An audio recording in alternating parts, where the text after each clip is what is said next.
Offrir à son enfant un sommeil heureux, c'est une préoccupation constante pour de nombreux parents. Mais cela peut devenir épuisant de toujours craindre que ce sommeil soit perturbé. Aujourd'hui, je voudrais vous montrer qu'il est possible de comprendre le sommeil de votre bébé en toute simplicité. Soyez convaincus que comprendre le sommeil de votre enfant, c'est simple. Ne vous compliquez pas la vie à essayer d'interpréter ou de chercher des explications complexes sur ce que vous le voyez vivre lorsqu'il bouge, lorsqu'il fait des mimiques. Laissez-le faire, regardez-le et juste comprenez. Accompagner le sommeil de son enfant, c'est simple. C'est bien plus simple qu'il n'y paraît.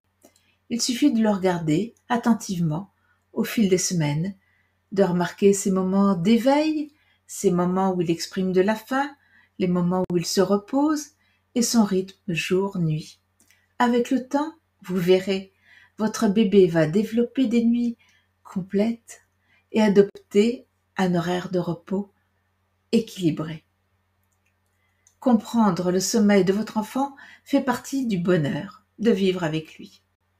C'est aussi simple de lui apprendre à manger ou de le voir évoluer dans sa découverte de lui-même et de son environnement. Votre enfant découvre naturellement son sommeil, tout comme il apprend à s'asseoir, à se mettre à quatre pattes, à sourire ou à prononcer ses premiers mots. Bien sûr, cela demande plusieurs talents. Le premier, qui est le plus évident, c'est la tendresse, l'amour, l'affection que l'on a pour son enfant et qui va faire qu'on va être attentif à lui, qu'on va essayer de comprendre ce qu'il se passe. Derrière tout ça, il faut aussi un brin de fermeté, lui mettre un cadre, ne pas le laisser prolonger des moments un peu difficiles.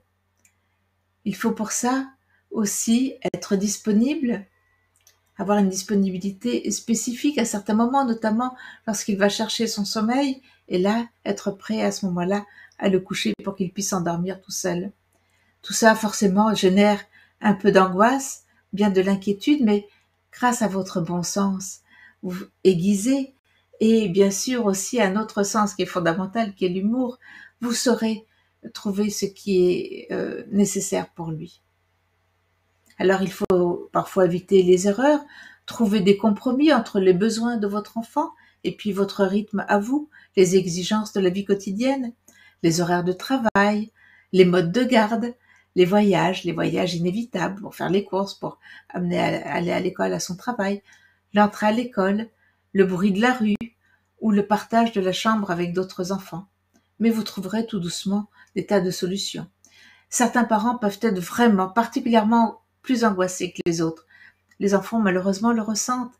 Alors les nuits sont plus agitées et il est difficile à ce moment-là de se faire confiance et de faire confiance à son enfant pour qu'il acquiert les rythmes fondamentaux. Chaque famille a sa propre réalité. Mais reconnaître où vous vous situez dans cette problématique, que vous soyez un parent anxieux ou un parent détendu, cela va vous aider à prendre du recul et à trouver un équilibre. Dans notre prochaine vidéo, nous aborderons le deuxième point essentiel pour comprendre le sommeil de votre enfant, c'est de repérer le bon moment. Je suis le docteur Schmidt de Labrelli, je suis pédiatre et j'aime derrière ce logo répéter cette phrase que je trouve magique. Ce que nous devons donner à nos enfants, c'est du bonheur, de l'amour, des racines et des ailes. Alors je vous invite à rester à l'écoute pour obtenir quelques conseils que je pourrais vous donner pour aider votre enfant à bien dormir et pour ne plus être constamment hanté par les perturbations du sommeil. Ensemble, nous pouvons rendre le sommeil de votre enfant plus paisible, établir des fondations solides pour un développement harmonieux. Alors je vous invite à nous retrouver bientôt pour la deuxième vidéo qui parlera du secret numéro 2, le bon moment. À bientôt.